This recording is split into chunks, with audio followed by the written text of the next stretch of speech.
You know, And Yael, when I first started working in the nonprofit sector, it actually was then end of 2008, beginning yeah. of 2009. My welcome message for everyone was, please, we can't wait to meet you. Don't ask for money. Right? That was the refrain. But you know something, Avi? I actually think that's a great time to start It because, was. yeah. And so now coming back to this crisis, Hmm. timing is also interesting.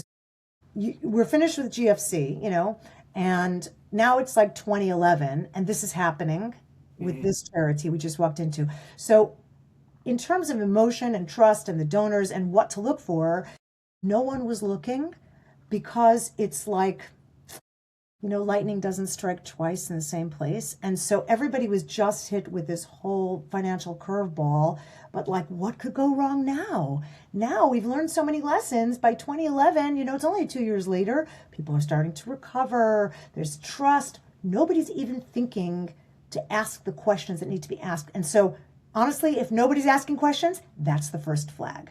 Hmm. You Interesting. should be asking questions all the time and not in a interrogation way. You shouldn't be asking, what are you doing? Very basic questions.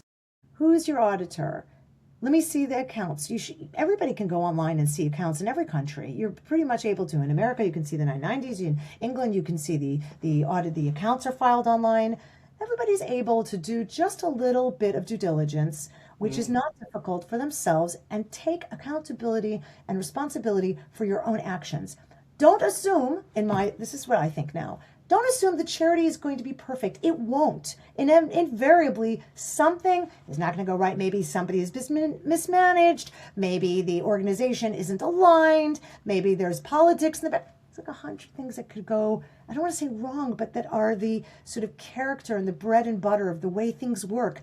And it's somewhere, Avi, in that great chaos that tremendous work happens. So I don't think tremendous, great, epic, global work happens when there's perfection. I think it needs to be a little chaotic, but it needs to be legal and honest and clean, right? So those things need to be true. So what I'm saying is, I'm speaking like my message is not just for organizations, but also for donors. Everybody has responsibility here. Now, don't shove it onto one person. So if it's just shoved onto the organization or anything, that's a flag. People should be asking questions. So that's the first thing.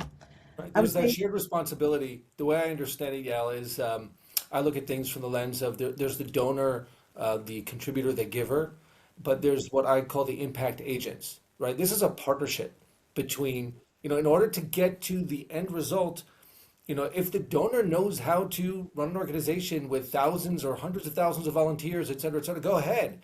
But you're working in partnership. These are your partners. And so there's a mutual responsibility to the entire process.